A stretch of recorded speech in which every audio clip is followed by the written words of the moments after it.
찬양을 들으시면은 가사의 내용을 공감하실 수 있을 겁니다. 거룩 너무 높나요? 거룩 거룩하다 거룩하다 주 하나님 곧 전능하신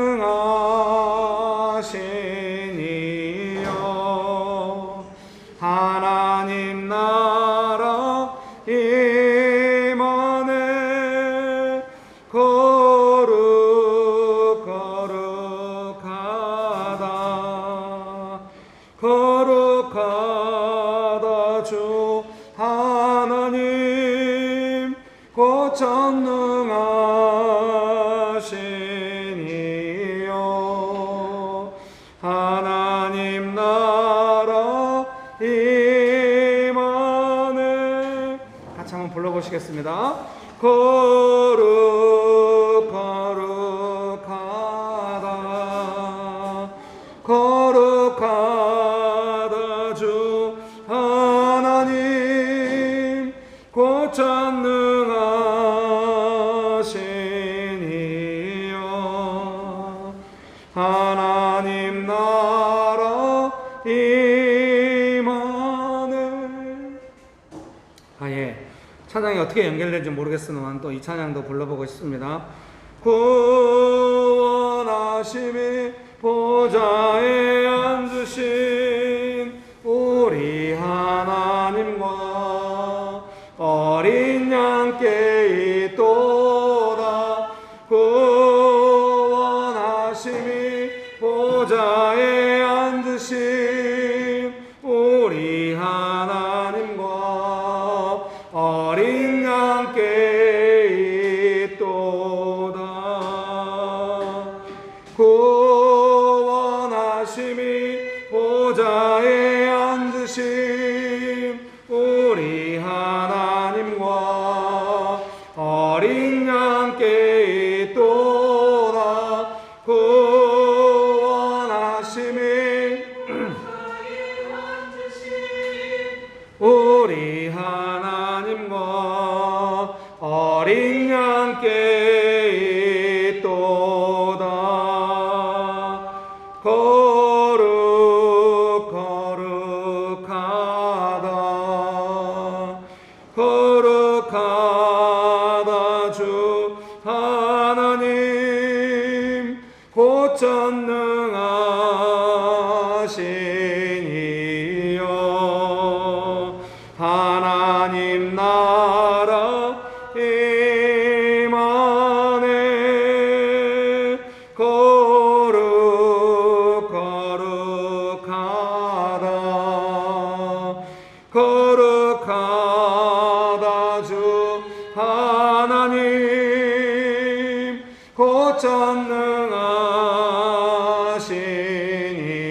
이여 하나님 나라 임하네.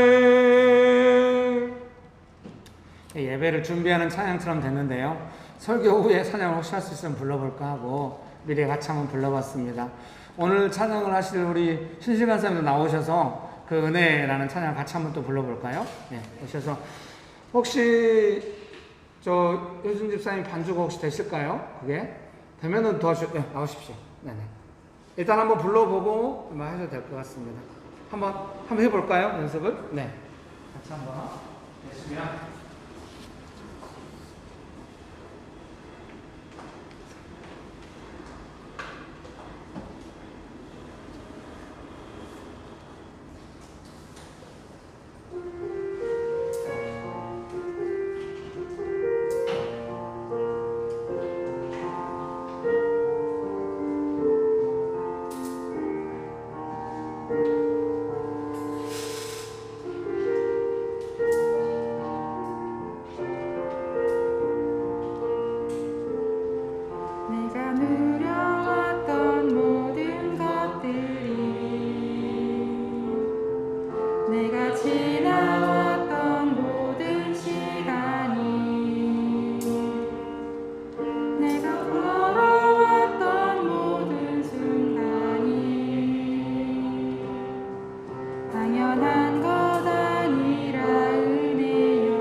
사도신경으로 신앙 고백하겠습니다.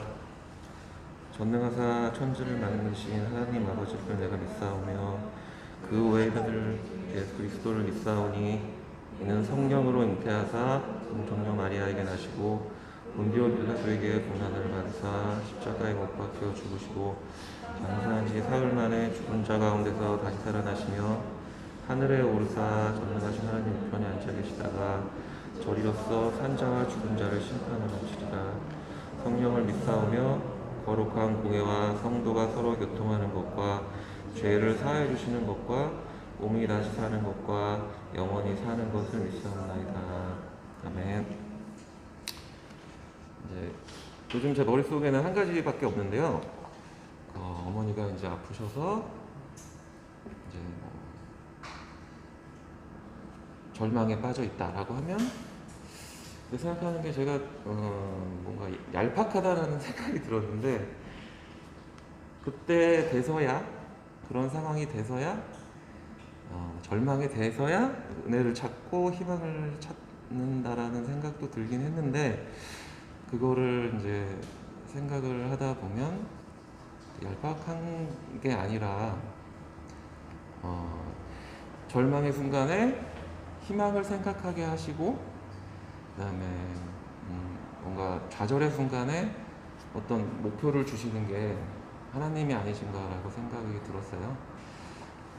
그래서 어머니가 아프시니까 형민이가 너무 예뻐 보이고, 아버지랑 어머니가 싸우시니까 배우자가 너무 아름다워 보이고, 뭐 그런 게 있더라고요. 그래서 그런 모든 거를 이제 저희들한테 배려해 주시는, 그럴 때 특별한 은혜를 저희한테 배려해 주시고 있는 하나님에 대해서 다시 생각을 하는 기회가 됐던 것 같아요. 그래서 오늘 기도하실 때는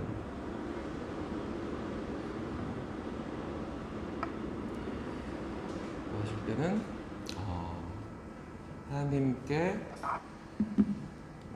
상황이 있으면 그 상황을 보는 게 아니라 하나님을 보아서 하나님이 저희를 절대 버리시지 않는다, 하나님이 마련하시는 특별한 은혜를 다시 한번 생각할 수 있는 기회가 되기를, 서로에게 그렇게 하나님께 마음을 드리면서 자신을 강건하게 할 수 있는 기회가 되기를, 그런 마음을 가지게 됐으면 좋겠다고 기도하셨으면 좋겠습니다. 하나님, 절망의 순간에 저희를 좌절하지 않게 하시고 새로운 희망을 보게 하시고 절대 마음이 꺾이지 않게 하시는 하나님을 찬양합니다. 하나님만이 저희를 구원하실 수 있고 저희에게 희망이 되십니다.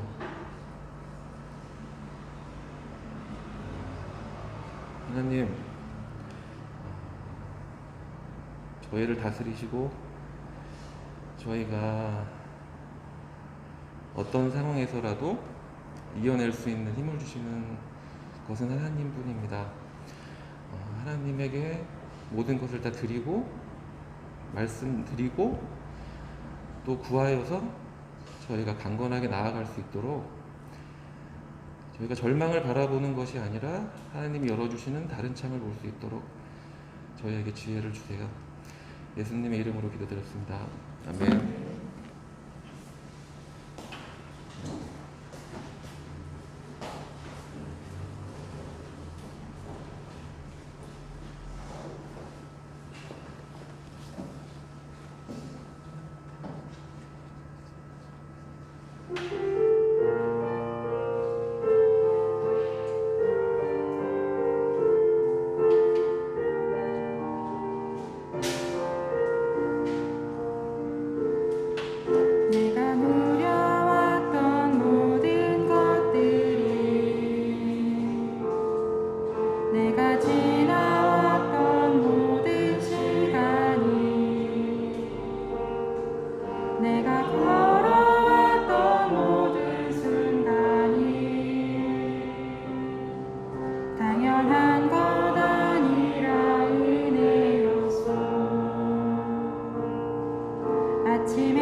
하나님 아버지 감사합니다.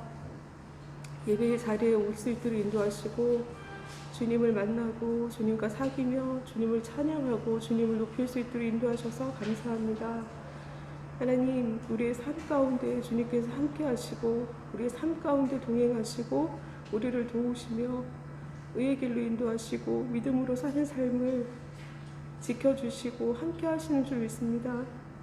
여러 가지 상황 속에서 어떤 상황에서 어떻게 사는지 아무도 알 수 없는 삶을 살지만 주님께서는 내 삶을 주목하시고 내가 어떻게 사는지 관심이 많으시고 하나님과 동행함으로 이끌어주시며 예수 그리스도로 사는 삶이 어떤 것인지 가르치시고 우리를 주님과 함께 동행하는 삶으로 언제나 도우시고 함께 하시는 줄 믿습니다.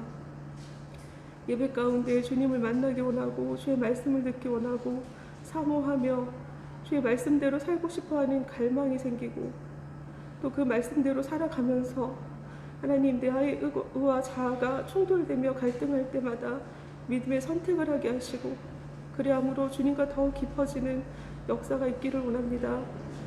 말씀을 전해주시는 목사님을 축복하시고 듣는 우리들도 축복하시고 하나님의 말씀으로 서로 주님 믿음의 격려를 하면서 권면을 하면서 주의 자녀로 사는 삶을 살게 하여 주시옵소서. 이 시간에 모인 자를 축복하시고 삶 가운데서 믿음으로 살아가는 모든 일정과 모든 행동과 모든 말과 하나님 주님께서 우리와 함께 하시며 지켜주시는 줄을 믿고 또 한 주간을 힘있게 믿음의 삶을 살아갈 수 있도록 인도하여 주시옵소서. 예배를 주관하시고 홀로 영광 받으시길 원합니다. 예수님 이름으로 기도합니다. 아멘.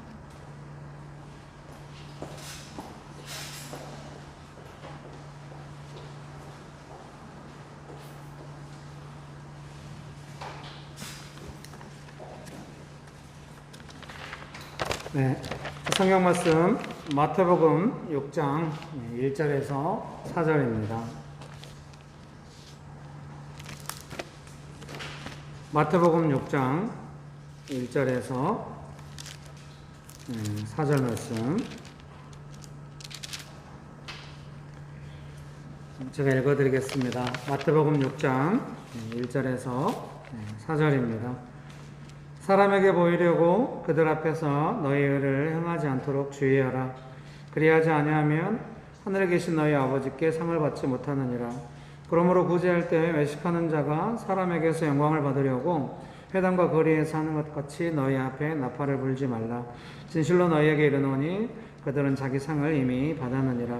너는 구제할 때에 오른손이 하는 것을 왼손이 모르게 하여 내 구제함을 은밀하게 하라. 은밀한 중에 보시는 너희 아버지께서 갚으시리라. 아멘. 좋으신 예수님 은혜를 베풀어 주셔서 감사합니다. 하나님만을 간절히 의지합니다. 성령 하나님 충만하게 역사하여 주시옵소서. 예수님의 이름으로 기도합니다. 아멘. 네, 설교문 서론을 읽어드리겠습니다. 다른 사람을 어떻게 도울 것인지에 대한 예수님의 가르침입니다. 예수님의 가르친 대로 다른 사람을 돕자면 먼저 하나님께서 우리를 어떻게 도우셨는지를 생각하고 익히고 실천해야 할 필요가 있을 것입니다. 결국은 하나님의 방식으로 다른 사람을 돕는 것이기 때문입니다. 네. 여러분 믿으십니까? 그래서 6장 4절의 상반절에 있는 것처럼 내 구제함을 은밀하게 하라. 이것이 핵심이죠. 이제 누군가를 도울 때 은밀하게 이렇게 도와야 한다. 이것이 예수님의 가르침입니다. 그래서 우리가 이제 남을 이렇게 도울 때 잘 도우려면은 예수님의 가르침대로 잘 도우려면은 제가 생각할 때는 우리가 예수님께 도움받는 것에 대해서 또 잘 분별하고 이해하고 도움을 받아야 하는 것이죠. 여러분 믿습니까? 그래서 한 번 도움을 받고 잊어버리면 안 되고 그 도움받는 방식을 익혀가지고 다른 사람을 돕는다고 하는 것도 제가 생각할 때는 그 돕는 방식을 전달하는 것이 아닌가, 돕는 것이 아닌가 싶기도 하는 것이죠. 예수님께서 지금 여기서 말씀하실 때도 구체적으로 무엇을 도와라, 어떤 것을 도와라 이렇게 말씀하신 게 아니라 그 방식에 대해서 말씀하신 것 같습니다. 은밀한 방식으로 도와라 이렇게 말씀하신 것 같습니다. 그래서 그 방식으로 우리가 이제 배우고 익히는 것이 중요하겠습니다. 예수님께서 우리에게 남을 도우라고 말씀하시면서 도와주시지도 않고 돕는 방식도 안 가르쳐 주시고 명령하듯이 도와라 이렇게 하시지 않는다고 생각합니다. 예수님께서 우리가 남을 도울 때는 먼저 예수님의 도움을 많이 받으면서 예수님의 어떤 도우심에 감격하고 이렇게 도움 받는구나 하는 걸 또 익혀서 또 다른 사람을 돕는 것입니다. 그것은 왜 그렇게 하겠습니까? 결국은 예수님께 영광 돌리고 예수님의 돕는 방식을 그 사람도 경험케 함으로써 그 사람이 예수님의 도움을 많이 받고 그 사람도 또 누군가에게 예수님의 도움 받는 방식을 전달하게 하는 것이 아닌가 싶습니다. 여러분, 그런 은혜가 가득하게 되시기를 주의 이름으로 축복합니다. 그런 의미에서 먼저 우리가 그 돕는 방식을 익힌다고 생각할 때는 우리가 어떻게 도움받는가에 대해서 조금 생각하는 것이 필요하다는 생각이 듭니다. 우리가 생각할 때 제일 도움받고 싶지 않는 방식은 뭐냐면 누군가한테 도움을 받았는데 그 도움 때문에 내가 종속된다는 느낌이 들 때, 내가 원치 않는데도 막 그 사람이 원하는 대로 뭔가 해야 된다고 느낄 때 우리는 그런 도움에 대해서는 별로 안 받고 싶고 어쩔 수 없이 도움 받았다 하더라도 그걸 벗어나려고 되게 애를 쓰게 될 것입니다. 그래서 한두 번 그런 걸 경험하고 작게라도 경험하고 나면은 누군가 나를 돕는다고 할 때도 그것을 한 번 더 살피게 되는 것이죠. 이것이 어떤 도움의 성격인가 하고 살피게 되고 아마 지혜로운 사람이라면 그 도움을 아마 안 받으려고 할 것입니다. 그래서 우리가 뭔가 돕는 방식에 있어서 누군가 도움을 받는 방식에 있어서 그런 건 정말 원치 않습니다. 또 하나는 또 우리가 아주 원하는 방식이 있을 수 있다는 생각이 들어요. 그건 뭐냐면 회사에 갔는데 직장 상사가 나를 좋게 본 거예요. 그래서 밥도 같이 먹고 뭐 큰 도움은 안 됐지만 되게 칭찬도 해주고 격려도 해주고 언제든지 서로 통화할 수 있는 사이가 된 거예요. 엄청 좋잖아요. 근데 나중에 그것이 연결이 되어서 내가 뭔가 진짜 어려움을 이야기했을 때 이제 권위가 있으니까 그걸 힘이 있으니까 해결해 준 거예요. 그리고 나를 또 인정해 줘가지고 아주 쿨한 방식으로 사람들 사이에서 성과를 내도록 도와주고 또 막 진급도 시켜주고 이러는 거예요. 그것을 정말로 우리가 간절히 원하겠죠. 정말 우리가 원하는 도움의 방식이라는 생각이 들어요. 우리가 도움받고 싶은 방식. 제가 생각할 때 예수님, 제가 왜 이거를 말씀드리냐면 우리가 도움받고 싶지 않는 도움의 방식이나 받고 싶은 도움의 방식 이런 것들을 점검함으로써 하나님께서 우리를 어떻게 도우시나에 대해서 이제 생각해 보기 원하는 것이죠. 내가 원하거나 원치 않는 그 도움의 방식이라고 하는 것과 하나님께서 원하시는 도움의 방식이 무엇인가를 생각해서 이제 나의 어떤 방식을 좀 점검하고 하나님의 방식을 배워가고 익혀가고 이러면 좋겠죠. 여러분, 그런 은혜가 가득하게 되시기를 주의 이름으로 축복합니다. 설교본 1번입니다. 조건 없이 도우시는 하나님. 성경은 은밀하게 보시고 도우신다고 표현합니다. NIV는 시크릿으로 번역을 하더라고요. 그 은밀하다는 표현은 문맥 안에서 바리새인들이 사람에게 보이려고 사람에게 영광을 받으려고 하는 것에 대한 가르침의 표현입니다. 그러니까 이제 이 은밀하단 말은 그 자체로도 의미가 있겠지만 그 문맥 안에서 의미를 찾아본다고 한다면 사람에게 보이려고 사람에게 영광을 받으려고 하지 않는다는 의미가 있는 것이죠. 또 한 발짝 더 나아간다면 하나님께 보이려고 하나님께 영광을 돌리려고 돕는다, 구제한다 이런 의미가 있다는 생각이 듭니다. 조용히 도와주시는 하나님의 성품은 말씀 그대로 아무도 모르게 도와주신다는 것입니다. 또 문맥 안에서 해석을 해보자면 사람에게서 영광을 받으려고 하지 않는 것, 아무런 조건 없이 하나님의 뜻을 따라 돕는 것을 표현한다고도 할 수 있습니다. 그래서 우리는 하나님께 도움을 받으면 그 사랑에 감격하지 어떤 부담감을 따라 종속되는 느낌이 전혀 없는 것을 기억할 수 있습니다.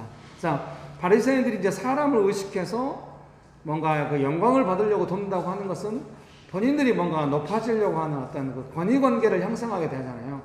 도움을 받는 사람과 도와주는 사람이 어떤 관계를 형성하게 되는데 그것은 뭐냐면 도와주는 사람이 원하는 어떤 그림을 가지고 종속 관계라고 할 수가 있겠죠. 뭔가 도움을 받는 사람은 도움을 주는 사람에게 뭔가를 줘야 되고 또 도움을 주는 대신 뭔가를 받고 싶은 마음으로 이렇게 돕는 것이 있는 것이죠. 바리새인들이 그렇게 돕는 것이죠. 저는 그것을 조건 없는 것 또는 종속되는 것 이렇게 해석을 한 것입니다. 그래서 우리가 하나님께 영광을 돌리고 하나님께 영광을 돌리는 마음으로 누군가를 돕고 싶다고 할 때는 어떤 마음이겠습니까? 기본적으로 제가 생각할 때는 조금 조건이 없이 이렇게, 이게 다른 말로 하자면 이 도움을 통하여 내가 원하는 어떤 권위관계 형성을 추구하지 않으면서 돕는 것이다. 좀 더 적극적으로 성경적으로 표현하자면 누군가를 도왔다고 하면은 그 사람이 예수님의 도움을 느끼고 예수님께 도와달라고 할 수 있는 사람이 될 거죠. 나의 작은 도움이지만 이 사람이 이 도움을 받아서 예수님의 도움을 받아야겠구나 이렇게 가도록 돕는 것이 아주 좋다는 생각이 드는 것입니다. 사실 우리가 그게 좀 잘 안 됩니다. 남을 도울 때 막 이제 그 필요가 있는 사람이 있잖아요. 필요가 있는 사람이 도와달라고 하는데 조금 안 도와주면 조금 좀 분란이 일어날 것 같은 어떤 그런 부담감이 조금 있어요. 근데 그런 것들을 의식해서 이제 조금 이렇게 하기도 하고 그러는데 또 그것도 잘 안 도우면은 또 이제 저 세평이 또 안 좋아져요. 얄짤없는 사람이라고 막 이렇게 이제 그런 게 두려워서 막 돕고 이러는데 이제 그렇게 되면은 그 하나님의 도움의 방식이 계속해서 내 안에 혼선이 일어나는 거예요. 그때 믿음과 용기가 필요한 것 같아요. 지금 이 예배에 참석하셔가지고 제가 조금 미안하긴 해요. 결코 이름은 밝히지 않겠습니다. 어떤 간사님이에요. 이 중에 간사님 몇 분 안 계시죠? 간사님이신데, 이 코비드가 오면서 너무 어려우셨어요. 영어 학원에서 가르치고 계시거든요.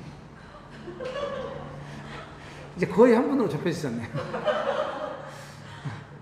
종로 쪽에 있는 가르치시는 분인데 너무 어려워요. 학생 수가 이제 거의 다 없어진 거죠. 코비드. 그러니까 너무 어려웠죠. 그래서 좀 같이 기도 부탁한다고 이제 문자가 왔죠. 근데 되게 좀 아름다운 문자가 왔어요. 자신은 그때 한참 믿음에 대해 제가 설교하고 그랬던 것 같아요. 그 설교의 영향 때문인지는 모르겠지만 자신은 이 문제를 믿음으로 바라보고 싶다고. 그래서 믿음의 문제라고. 단순히 재정 문제를 넘어서서 내가 이것을 어떻게 믿음으로 감당할 것인지는 믿음의 문제라고 생각한다고 너무 기쁜 거죠. 어렵다는 문자가 많이 오긴 오는데 이 문제를 자기가 나름대로 고민해가지고 믿음의 문제로 보겠다고 오는 문자는 거의 없어요. 제가 볼 때. 급한 문자가 오지, 이거를 믿음의 문자, 믿음으로 봐야 한다. 그 이야기 하다 보니까 또 앞에 계신 간사님도 딱 떠오르네요. 누나가 코비드에 걸렸어요. 코로나에. 언니가 코로나에 걸렸는데 너무 낙담한 문자가 온 거예요. 왜? 형부가 언니를 또 원망하고 이러는데 그 언니를 대하는 형부의 모습을 보면 자기가 그동안 받았던 상처들이 한꺼번에 올라오고 너무 힘들다는 거예요. 제가 바로 문자를 보냈죠. 별로 그 간사님께 동의하는 문자가 아니었어요. 나도 아내한테 무슨 일이 생기면 얼른 도우는 것이 아니라 성기부터 날 때가 있다고, 솔직히. 그러면은 이 간사님 얼마나 열받겠어요. 지금 이걸 말이라고 해? 네가 목사야? 뭐 이럴 수도 있는데 간사님이 깊이 그러냐고 이제 받아주시는 것 같더라고요. 제가 통화를 하면서. 그래서 사실은 그런 거죠. 우리가 이제 기도를 해야 되는데 형부를 원망하면은 기도가 안 되겠잖아요. 형부를 죽여버려. 뭐 이렇게 막 나오죠. 너는 이번에 제대로 어려워져야 네가 정신 차리고 이제 가정에서 똑바로 할 것이다. 너는 이번에 벼락을 맞아라. 말은 이렇게 하겠어요? 마음속으로 그런 기도가 나올 거 아니에요. 저는 어떻게 목사로서 또 그걸 하겠습니까? 그래서 근데 이 말을 들어줄지 안 들어줄지 모르는데 그때 간사님의 컨디션이 좋았나 봐요. 마음이 깊이 가난해가지고 같이 기도로 연결된 느낌.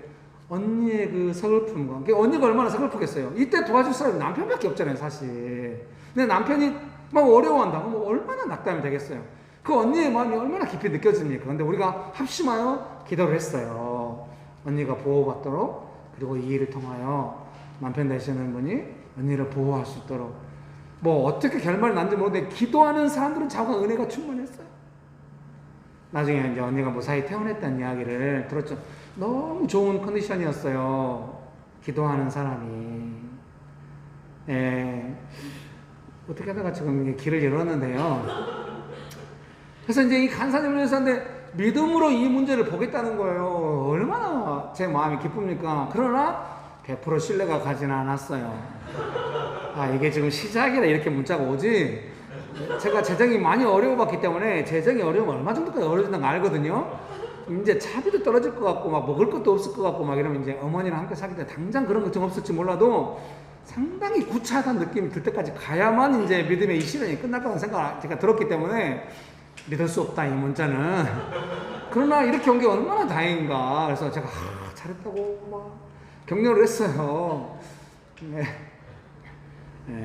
제가 사람을 향한 온전한 신뢰는 없었으나 정말 이 간사님을 좀 예수님 도와주시도록, 재정 문제도 문제지만 이번에 정말 그 믿음으로, 제가 생각하거든요. 우리가 믿음으로 신앙생활 하는 동안에 삶의 문제가 다가와요. 그때 이것을 이제 믿음으로 감당하면서 갈 것인지 아니면 익숙한 대로 반응해서 다시 돌아갈 것인지가 늘 결정이 돼요.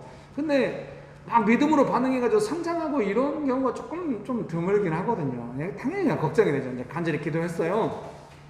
중간에 한번 좀 삐끗하더라고요. 언제 삐끗했냐면은 나 어려워서 더 이상 못하겠어요. 이런 문자가 온 적은 한 번도 없어요. 그런데 뭐 상황이 이래서 가난한 마음으로 좀 과외도 하게 되고 이러면서 이렇게 했다. 그래서 기도 부탁한다. 근데 좀 더 걱정이 되는 거예요. 제 생각에.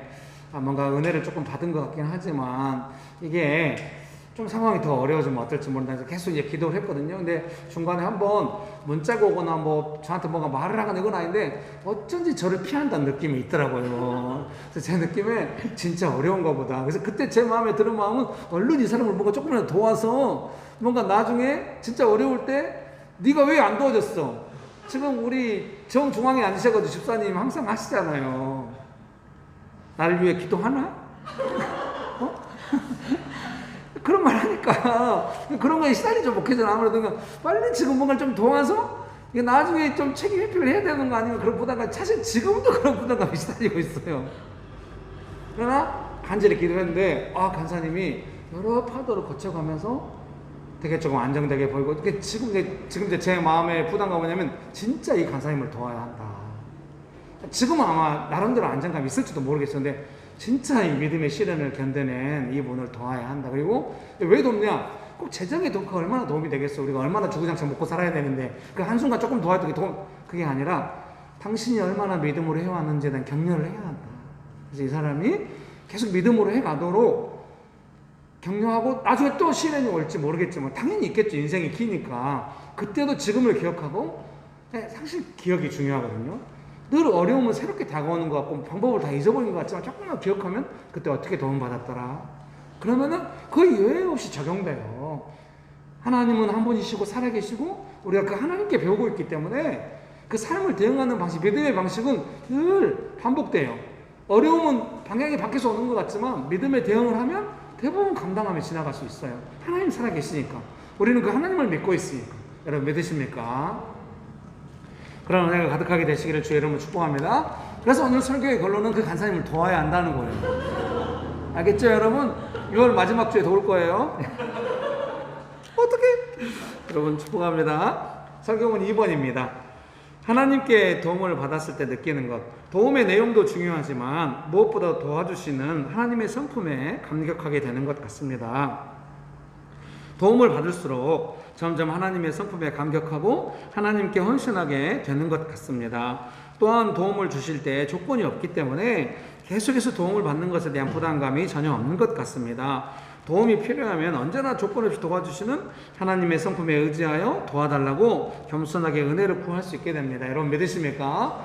그래서 여러분 제가 여러 번 강조한 것 같아요. 은혜에 대한, 내가 뭔가 필요한 게 있잖아요. 관계에 있어서 좋거나 직장에서 어려움 해결하거나 뭐 가정에서 어려움이나 건강이나 재정이나 이런 게 있잖아요. 이걸 구체적으로 도움받기 전에 항상 있는 게 뭐예요? 나 어려운데 내 마음도 어렵고 관계도 어려우니까 은혜도 없잖아요. 아직 구체적인 도움이 오지 않았지만 어떻게 이 은혜가 있게, 그 은혜라고 하는 게 제가 처음에 말씀드렸던 것처럼 우리 간사님이 언니를 향해서, 형부를 향해서 마음이 복잡하잖아요. 근데 어떻게 언니를 위해 기도할까 할 때 가난한 마음이 드는 거죠. 이 언니를 하나님께서 도와주시면 좋겠다. 은혜 베풀어 주시면 좋겠다. 그런 마음이 은혜예요. 그러니까 어떤 어려움이 구체적으로 해결되기 위해서 사실 제일 걱정되는 건 뭐겠어요? 어려움도 어려움이지만 내 안에 그 도움받는 것은 은혜의 마음이 없는 것. 그래서 조금 적어도 명심있게 사랑하는 성도님들께서 신앙의 연수를 따라서 오시다 보면은 걱정하는 건 뭐겠어요? 사실 큰 어려움이 없어도 내 마음 안에 겸손하게 하나님을 의지하고 도와달라는 마음이 사라진 것 같다 느낄 때 스스로 경각심을 갖는 거죠. 아주 좋은 거예요. 그러니까 어때요? 하나님을 향하여 간절하고 절실하게 도와달라는 마음이 안 될 때 약간 스스로 불안하게 여기는 거, 그거 아주 좋은 거예요. 우리는 하나님의 도움을 항상 받아야 하기 때문에. 여러분 믿습니까? 제일 아름다운 건 어떤 것이겠습니까? 잘 되고 좀 부족함이 없고 이런데도 계속 하나님 의지해서 도움받아가며 살아가는 거예요. 여러분 그런 때가 있습니다. 그런 날에 더 풍성하게 오시기를 축복합니다. 인생은 넉넉한 날도 있고 부족한 날도 있고 평안한 날도 있고 괴로운 날도 있고 안정감 있는 날도 있고 불안정한 날도 있을 것입니다. 그러나 하나님의 도우심은 점점 풍성해지고 많아진다는 것을 여러분 기억하십시오. 나중에 어느 때까지 도움받습니까? 원수 앞에서 상을 베푸시는, 정말 불안정한 상황 가운데서도 정말 상황이 불안정하면 도우신 하나님도 하나도 안 보이잖아요. 내 마음은 온통 불안정해지잖아요. 그런데 그 은혜를 받기 시작하면 상황이 불안정해도 하나님 믿는 안정감이 그 불안정한 상황을 이길 수 있는 데까지 간다는 것이죠. 저도 계속 그렇게 가고 있는 것 같아요. 원수 앞에서 상을 베푼다는 것이 무엇인지 알게 됐어요. 옛날에는 상장을 주신다는 개념이 좋죠. 나중에 테이블이라는 걸 알았어요. 원수 앞에서 테이블 뭐 놓고 먹는다고 생각해봐야 넘어가겠어요? 그리고 그 원수를 향해서 마음 먹자는데 그럼 무슨 의미겠어요? 상황이 어떻고 뭐 어떤 어려움이 와도 하나님의 도우심이 크고 나는 그 하나님의 도우심에서 안정감 누릴 수 있게 된다. 이렇게 간다는 것이죠. 시편의 기자가 그렇게 고백하고 있는 것처럼 우리도 다 그렇게 갈 수 있는 줄 믿습니다. 믿으십니까? 옆으로, 앞뒤로 한 번씩 합시다. 하나님께서 당신을 도와주십니다. 미안합니다. 2부 예배 감사합니다. 항상 잘해줘요. 한 번 더 하겠습니다. 많이 도움받읍시다. 미안해요. 한 번 더 합시다. 끝까지 도움받읍시다. 설교문 2번에 두 번째 단락 읽어드리겠습니다. 도와주시는 하나님에 대해 다른 사람에게 말하고 싶어집니다. 그리고 당신도 도움을 받으라고 꼭 전해주고 싶은 것입니다. 도움받은 내용을 전하면 아직 도움을 받았다고 느끼지 못한 사람이 허탈감을 느낄 수도 있지만 도와주시는 하나님의 성품에 대해서 전하면 어려운 사람이라도 동의하는 것 같습니다. 예를 들면 우리가 뭔가 간증을 할 때 우와 하나님이 나를 축복하셔가지고 세상에 이런 일을 했어요. 그러면 가끔 허탈감 느껴요. 그런데 어렵든 좋든 하나님의 은혜 안에서 제가 이런 하나님의 성품을 경험했습니다. 너무 조건 없이 도와주셨고 저는 그 하나님께 감격했습니다. 그러면 듣는 사람들이 다 어때요? 나도 도움 받고 싶다. 맞아, 하나님은 그런 분이야. 깊이 동의하게 될 것입니다. 제가 왜 이거를 구체적인 예를 들어서 말씀드리냐면 우리가 남을 도울 때 그렇게 돕는다는 것입니다. 나 예수님께 도움 많이 받았거든. 너도 예수님께 도움 받아라. 내가 너를 돕는 것은 예수님께 도움받는 방식에 대해서 혹시 도움이 될까 싶어서 돕는 거다. 이런 마음으로 하는 거죠. 우리가 이번 여름에 이제 플래카드 현수막 걸고 젤리, 웰치스 젤리 넣기로 했잖아요. 소박하게 조금 사다 놓으려고 했거든요. 근데 평상시에 저한테 헌금을 조금 많이 해주신 주님께서 목사님 여름 간식 빼가지고 헌금을 좀 많이 100만 원 이상 보내신 거예요. 그래서 제가 가서 혼자 아내랑 같이 코스트코 가서 웰치스 젤리를 무려 41박스를 사왔습니다. 4박스씩 10주를 하려고 생각했거든요. 근데 좀 더 필요할 것 같아요. 8월에 지금 보관상 문제도 있으니까 8월에 좀 더 살려고 해요. 필요하면. 다시 팔꿈치에 어깨에 통증이 더졌습니다. 지금 콜밴 불러가지고 막 아내랑 열심히 너무 즐겁게 짜장면 같이 사 먹고 막 열심히 즐겁게 했어요. 도와주신 마음이 너무 기뻤어요. 정말 제가 막 허락도 받았어요. 이거 너무 많은 재정인데 충분히 사고 제가 더 따뜻하게 써도 되겠냐고. 목사님의 몫인데 이렇게 깨어있냐고. 너무 감사. 너무 좋은 집사님이. 옛날에도 큰 재정이죠. 우리 교회 본격적으로 오시기 전에도 교회에다도 매달 헌금을 좀 하시거든요. 큰 재정을 저한테 헌금해 주신 거예요. 제가 꼬치꼬치 어디다 써야 되냐고, 어떻게 써야 되냐고. 그랬더니 알아서 목사님께 선물로 주라는 마음 받았다고 막 이렇게. 네, 여러분 축복합니다. 그래서 느껴요. 아무 조건 없이 이렇게 도와주시는 거. 그래서 제가 어떻게 생각했습니까? 절대로 나도 종속되지 말고 조건 없이 축복하고 생각하는 거죠. 남을 도울 때도 그 방식을 전달하고 싶고 내가 그 사람한테 도움을 근거로 권위관계를 형성하거나 결코 이러지 않으리라. 막 가정 안에서 남편 섬기고 막 직장에 힘들고 이런 집사님 있어요. 이 집사님을 조금 도우려고 했더니 막 이 집사님의 마음이 막 해가지고 옳다구나 막 이제 내가 이제 표현이 적절치 않네요. 너무 이렇게 막 맞다 막 이렇게 막 할 것 같은 거였어요. 제가 연락도 한동안 안 하고 남편 되시는 분과 함께 통화하려고 했는데 그것도 안 했어요. 이 도움이 될지 안 될지 몰라서 오랫동안 기도만 했어요. 어떻게 기도했겠습니까? 이분이 하나님께 도움받고 사람 찾지 않고 좀 어렵지만 정말 가정 안에서 사역을 할 수 있을 때까지 제가 무엇을 할 수 있을까요? 나름대로 기도하면서 했는데 조금 걱정이 되더라고요. 늘 말하지만 도움이 필요할 때 안 도와주면 성질 내면서 떠나거든요. 근데 이것도 있어요. 도움이 필요할 때 도와주면 배신감 느끼면서 떠나요. 그렇게 떠나는데 교회가 유지되는 건 좀 신기해요. 저는 도움받고 묶이지 말고 마음대로 떠나요. 괜찮아요. 또 오고 가고 뭐 이러겠죠. 대한민국 교회가 다 그러지 않아요? 특별히 명신교회한테 로컬 처치는 아니에요. 어디 막 묶여 있어가지고 막 동네에서 사람 오고 막 어떻게 동네사 이런 교회 아니에요. 도시 사역하는 교회. 출발부터 오고 가고 자유로워. 축복합니다. 왜 길에서 개척했겠어요? 늘 길에 있는 심정. 제가 바라기는 떠날 때 그동안 도움 많이 받았습니다. 또 이런 필요가 있어서 그건 너무 괜찮을 것 같아요. 마음이 아프겠죠. 서로 헤어진다 좋을 리가 있겠어요? 근데 정말 그렇게 원해요. 저는 막 문제 일으켜가지고 막 누구 책임이냐고 덤탱이 씌우고 떠나고 제발 이러지 말고 정말 아니 저 떠나라는 소리가 아니에요. 제발 부탁입니다. 그래서 제가 그동안에는 떠날 때라도 좋게 떠나게 위해서 막 이야기하고 설득하고 막 이렇게 많이 했어요. 근데 그게 뭔가 좀 영적인 의미가 있는 것 같더라고요. 그래서 잘 안 돼요, 대화가. 그래서 이제 막 붙잡는 것도 그동안 계속 안 하긴 했지만 떠날 때 아름답게 떠나기 위해서 최선의 방식이 무엇인가 생각했고요. 그 최선의 방식이 뭐냐면 기도하면서 아무 말도 하지 않는 거예요. 그걸 떠나면 축복 왕창 해주는 거예요. 너무 잘했다고, 아니 잘 갔다고가 아니라 아쉽지만 잘했다고, 아무 부담감 느끼지 말라고, 즐거움을 향해 나아가라고. 여러분 축복합니다. 설교가 잘 나가다가 좀 불안정해진 느낌이 없지 않아 있네. 조금 그런 건 있어요. 여러분도 그럴 필요가 있을 것 같아요. 누군가 도움이 필요한 사람이 안 도와주면 뭔가 좀 어려울 것 같은 그런 느낌이 많이 있잖아요. 그때 믿음을 지키면서 그 예수님의 도움의 방식을 지키면서 도우려고 애쓰는 거. 잘못하면 내가 평가가 안 좋아질 수도 있고 그 사람이 어려워할 수도 있고 이런데 제가 경험해 보니까 그런 거에 이끌려가지고 뭔가를 하잖아요. 나중에 반드시 좀 이상한 일이 되고 이런 걸 많이 경험하게 돼요. 여러분 축복합니다. 갑자기 오늘 간사님 이야기 많이 나오는데 또 이것 듣고 떠나면 안 돼요. 간사님이 결혼을 하게 됐어요. 근데 간사님 마음은 저를 주례로 하고 싶은 거. 근데 제가 알아요. 형제 쪽도 그쪽 다니는 교회가 있잖아요.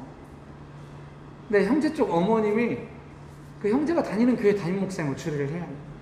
결혼이라고 하는 것은 가정의 관계 속에 있잖아요.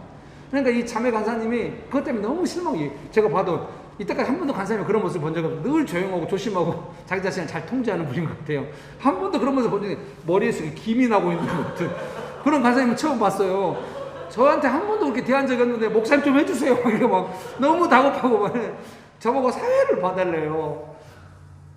그래서 제가 나이 50 넘어서 사회를, 보통 사회는 친구가 보는 거 아닌가요? 이런 마음이 많이 들었지만 제가 그렇게 함부로 말할 수 없는 게 간사님이 마음이 느껴지는 거예요. 이 결혼식에 대한 자기 그림이 있는 것 같아요. 좀 이제 목사님이 이게 예배 드리고 항상 이러니까 결혼 예식이 됐으면 좋겠으니까 그 은혜스럽게 되는 거에 대한 그림이 있겠죠 아마. 그러면 꼭 김길 목사가 필요하다고 나름대로 생각을 했나 보죠. 근데 그게 초반부터 흐트러진 거예요. 그러니까 그러면은 김길 목사 네가 사회라도 보면서 분위기를 수습해줘 아마 이런 느낌이에요. 제가 그거 받아들이고 싶긴 했어요. 그러면서 잘 조율하면서 기꺼이 낮아져가지고 모두가 유일하게 하고 싶긴 했지만 이것은 제 연약함일 겁니다. 본래 남의 결혼식 가는 거 별로 안 좋아해요. 그래서 평가가 안 좋습니다. 새벽이 안 좋아요. 그런데 그때 이상한 마음이 들었어요. 그냥 이 간사님이 좀 어렵더라도 나는 가르쳐주고 싶다 이런 마음이 들었어요. 그래서 간사님께 제가 말했어요. 기도를 하겠다고. 간사님이 너무 아쉬워하는 거예요. 그럼 기도라도 해주라고. 그러면서 이제 간사님이 마음이 좀 어려우셨겠죠. 그래도 기도라도 해서 다행이죠. 제가 기도문을 정성스럽게 썼다는 거 여러분 아시죠? 밴드에 올리고 두부를 복사해서 가지고 갔어요. 그래서 기도 끝나고 딱 했는데 조금 결혼 예식이 조금 이제 목사님하고 할 때 약간 별로 결혼이 약간 웅성웅성 하잖아요. 이상하게 그냥 순전히 제 느낌입니다. 제가 기도문을 꺼내가지고 기도를 딱 하는데 분위기가 은혜스럽게 딱 가라앉고 뭔가 좀 은혜가 임한다는 느낌이 없지 않아 있었어요. 물론 제 생각이에요. 끝나고 때 이제 우리 사랑하는 간사님도 만족해 하는 것 같더라고요. 그래 네가 사회는 안 봐줬지만 기도라도 고맙다 이러면서. 근데 마지막에 또 일이 생겼어요. 이제 사진을 찍는데 이제 그 주례자가 보통 이제 맨 먼저 찍잖아요. 신랑 신부 앞에 있고 주례자가 뒤에 서서 찍거든요. 근데 간사님 굳이 저를 부르더니 목사님도 뒤에 빨리 서라고. 그래서 딱 형제 쪽 목사님 찍고 나면 우리 목사님도 여기 서서 한번 찍어야 된다는 거예요. 내가 아주 그냥 복장이 터질라고 그래서 아니 괜찮다고 제발. 그래가지고 이제 옆에 서가지고 찍었고요. 그리고 주례하신 목사님께 같이 막 웃으면서 막 아양을 떨어서 목사님 오늘 주례 너무 좋았다고. 그리고 모든 사역 마치고 조용히 빠져나와서 집으로 왔어요. 오면서 뭐 왕창 먹었을 겁니다 아마. 그 후로 간사님께 한번 그렇게 이야기한 적이 있어요. 또 그때 기도할 때 괜찮지 않았냐고 언제나 그렇게 도와드리고 싶다고 우리 같이 그렇게 가져오는데 간사님은 자기가 평생에 한 번 있는 결혼이니까 아마 제가 찍힌 것 같아요. 너 나 충분히 안 도와준 놈 이렇게 좀 찍혔어요. 아니 여기서 웃고 안 넘어가면 어떡해. 아니 제가 이렇게 표현했어도 웃고 넘어가야 농담은 그건 아니겠지만 그래도 조금 완전히 상처될 만큼은 아니게 돼서 너무 다행이라고 생각합니다. 근데 제가 관계 맺고 돕고 싶은 늘 그런 거예요. 제 마음 안에 막 저도 헷갈려가지고 도움이 필요한 사람이 어떤 거에 헷갈려가지고 막 해버리면은 제 자신도 이제 막 무너지겠잖아요. 그 기준이. 그 기준 지키기가 상당히 쉽지 않더라고요. 제가 말씀드린 이유는 여러분도 쉽지 않으실 거예요. 도움받고 누군가를 돕는 것이 쉽지 않을 거예요. 그래서 아마 내가 원치 않고 이게 성경적인 방식이 아닌 것 같아도 막 도와야 될 때도 있고 막 이럴 거예요. 그때도 여러분 시간이 많이 남아 있어요. 여러분 우리가 죽을 때 직전에 잘하면 돼요. 죽을 때 직전에 숟가락 들 일도 없을 때 누군가 말로라도 도와주면 돼. 그때까지 너무 극단적인 표현을 합니다만 그때 잘해도 되니까 아무 걱정하지 마시고 중요한 건 기준이 살아있으시라.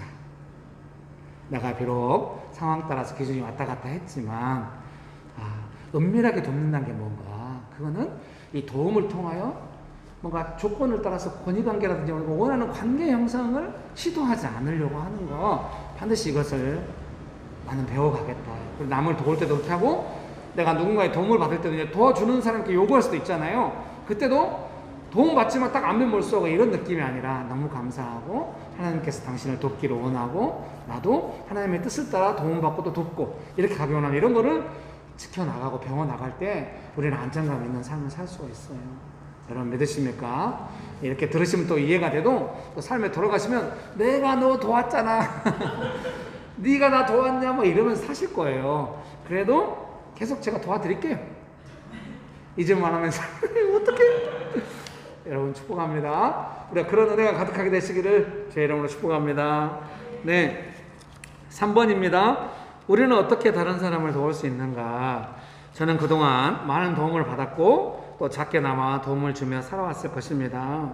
그 중에 가장 실천하고 싶은 것은 조건 없이 돕는 것입니다. 어떤 사람을 도왔다고 해서 그 사람에게 무언가를 요구하는 것, 권유관계를 형성하는 것을 피해왔다고 생각합니다. 물론 저는 연약해서 누군가를 도왔을 때 꼭 도왔다고 말하고 싶은 성격입니다. 여러분 죄송합니다.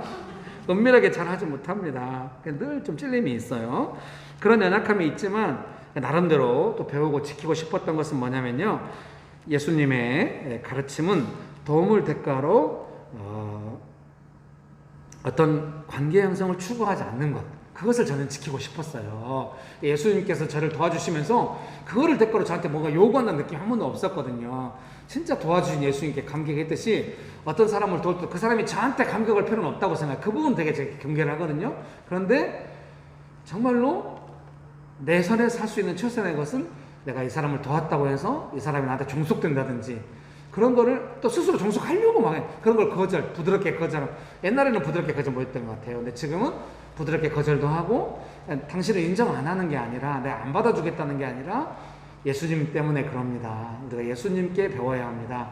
이런 거를 나름대로 실천하려고 애써왔다는 생각이 듭니다. 다른 사람을 도움받은 사람이 예수님께 헌신하기를 바랐습니다. 다른 사람을 도와주고 그 사람에게서 우리가 무언가를 받지 않는다면 우리는 예수님의 가르침대로 하나님께 받을 수 있을 것입니다. 아멘. 여러분 믿으십니까? 그러나 내가 가득하게 되시기를 주의 이름으로 축복합니다. 축복합니다. 그렇다면 아마도 저는 다른 사람들에게 조건 없이 도와주시는 하나님에 대해서 가장 많이 전달했을 수 있겠다는 생각이 듭니다. 우리는 우리의 도움을 통하여 다른 사람들에게 하나님의 성품을 전하고 있을 것입니다. 우리 각자 그동안 도와주신 하나님의 도움을 기억하면서 특별히 나를 도와주신 하나님의 성품 중에 감격한 부분을 생각해 봅시다. 나를 도와주신 하나님의 성품에 대해서 우리는 감격하고 맞다, 하나님은 그런 분이시다 라고 동의하고 있을 것입니다. 그렇게 우리는 다른 사람을 도울 때도 하나님의 성품을 따라 돕고 전하려고 할 것입니다. 아멘. 믿으십니까? 어떤 간사님이 있었어요. 그래서 이제 서울에 왔는데, 저 남쪽이 고향이었는데 서울에 왔는데 머물 곳이 좀 마땅치 않은 거예요. 그래서 제가 이제 그때 참 좋은 내 인생인가 어떤 책을 쓴 인쇄가, 책이 많이 안 팔려가지고 한 500만 원인가 얼마인가 왔어요. 그래서 그 인쇄를 전부하고 또 돈을 모아가지고 이제 집을 얻도록 보증금, 월세, 한동안 서울에 정착하지 못한 청년들이 한 500만 원씩 헌금한 것이 몇 번 있었어요. 그때 이제 헌금을 했어요. 그래서 얼마 안 있어서 결혼해서 교회를 떠났어요.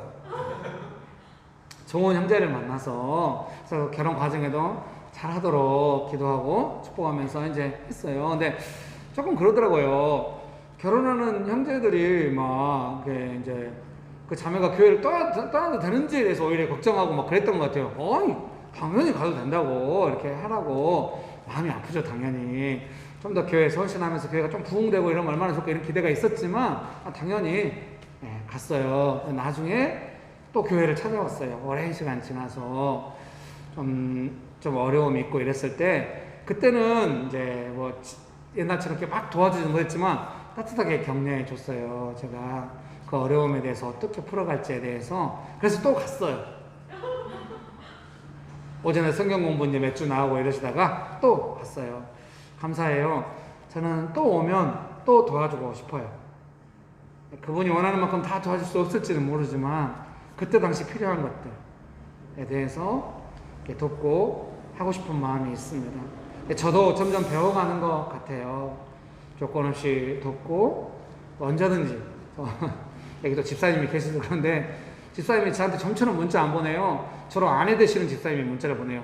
목사님, 유치원에 문제가 생겼어요. 집사님, 유치원은 많습니다. 아이한테 맞는 유치원이 있을 거예요. 골라보세요. 누가 아파요? 기도합니다. 이렇게 했는데 남편 되시는 집사님한테 문자가 왔어요. 오늘 예배 인도하신 집사님이에요. 목사님 죄송합니다. 도움을 요청해 너무 미안한가 봐요. 그래서 제가 문자 보냈어요. 아무 때나 언제나 문자 보내라. 나는 기도하고 있다. 제가 뭘 전달하고 싶었냐면요. 도움을 요청하는 것에 대해서 내가 이렇게 자기 나름대로 뭔가 기준이 있어가지고 이거 해도 되나? 이런 느낌이 없기를 바랬어요. 왜 그렇게 되길 바라겠습니까? 제가 하나님께 그런 도움을 받았고, 제가 목사로서 누군가를 돕는다면 그 사람도 뭔가 도움을 요청하고 이럴 때 그런 방식에 익숙해. 제가 설교문 처음에 이야기했던 것처럼 또 도움 받고 싶다는 것에 대해서 내가 한계 있는데 지난번 도움 받다 내가 잘못했던 이런 거 생각하지 말고 얼마나 도움을 받아야 도움을 주시는 그 하나님의 방식에 깊이 위탁되겠습니까? 우리는 보통 도와달라고 한 것도 기특하죠. 도와주면 잊어버려요. 그것이 우리의 방식입니다.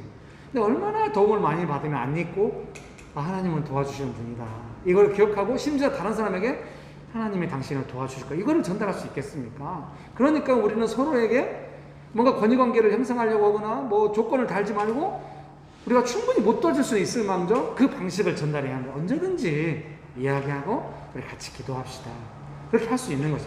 저는 그 부분에 훈련이 되기를 원합니다. 그래서 그 답장 문자를 보냈더니 우리 귀하신 자매 집사님, 아내 집사님께서 제 설교문에 최고예요를 요새 우리 교회 최고예요. 그거 너무 귀합니다, 여러분. 그거 뭐 돈 듭니까? 예? 뭐 손가락이 아파요? 예? 제발 좀 팍팍 누르세요, 좀. 예. 죄송해요. 예, 같이 찬양 하시겠습니다. 구원하심이 보좌에 앉으신 우리 하나님과 어린 양께 있도다. 구원하심이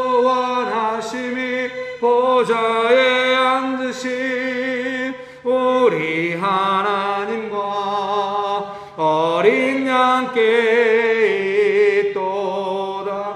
여러분, 우리를 구원해 주신 예수님께서 우리의 모든 어려움으로부터 건져주실 것입니다. 믿습니까?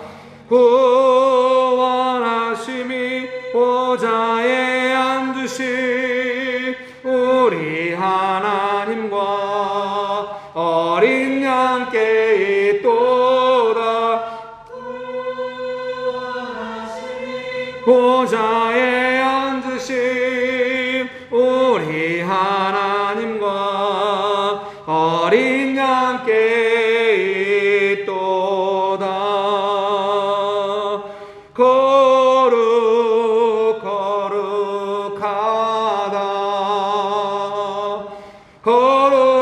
거룩하다 주 하나님 곧 전능하시니여.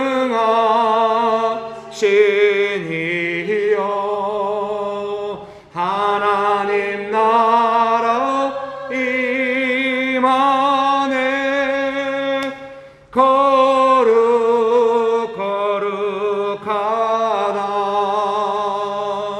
거룩하다 주 하나님 곧 전능하시니여.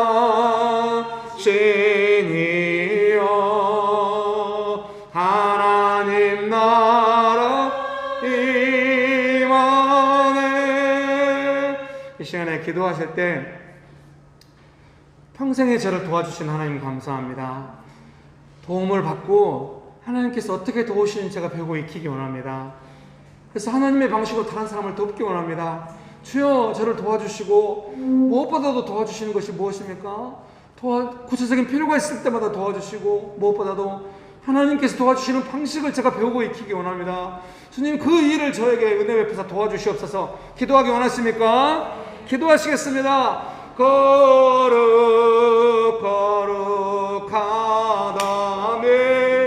거룩하다 주 하나님 곧 전능하시니여.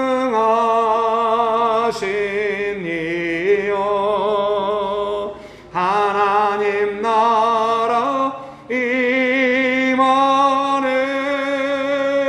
거룩하다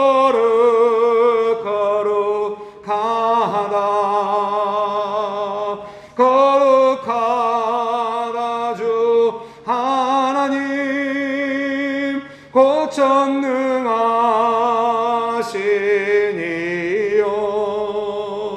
하나님 나라 임하네. 도와주시고 계십니다. 사랑하는 성도님 여러분, 도와주시고 계신 하나님의 도움의 손길을 잘 살펴서 알아보십시오. 우리에게 은혜를 베푸시고 도와주시고 계십니다. 믿고 세밀하게 알아갈수록 도움은 점점 더 풍성해질 것입니다. 여러분, 도와주시고 계십니다. 그래서 알아야 합니다. 믿고 살펴보십시오. 더 풍성한 도움을 더 많이 받게 될 것이고 반드시 다른 사람에게 우리를 도우시는 하나님에 대해서 예수님께서 가르쳐 주신 대로 증거할 수 있을 것입니다. 좋으신 예수님, 언제나 우리를 구원해 주시고 도와주신 예수님을 찬양합니다. 예수님의 이름으로 기도합니다. 아멘.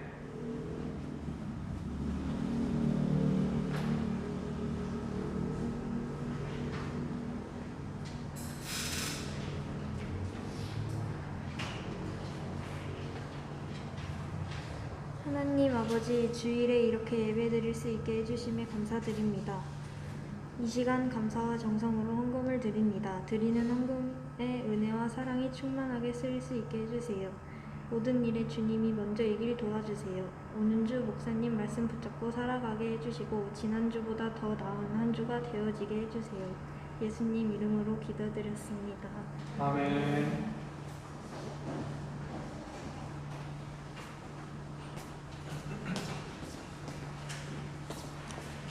유아실 앞에 여름 배너를 새로 설치하기로 해서 밑에 이제 섬기고 하면은 여기 상가도 점점 많아지고 하니까 좀 더 풍성한 여름이 될 것 같습니다. 목사님 투표하시겠습니다.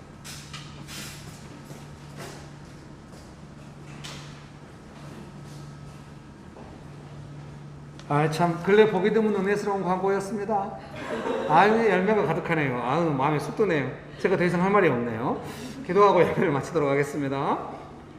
지금은 우리 주 예수 그리스도의 은혜와 아버지 하나님의 크신 사랑과 성령님의 교통하심이 예수님의 도움을 많이 받고 평생에 예수님의 도움 받는 것을, 예수님께서 도와주시는 것을 배우고 익혀서 다른 사람들도 예수님의 도움을 받도록 기꺼이 통로가 되기로 결정하는 명신교회 사랑하는 성도님들의 삶 위에, 명신교회 위에, 조국교회 위에, 원열방에 지금부터 영원토록 함께 하시기를 간절히 축원합니다.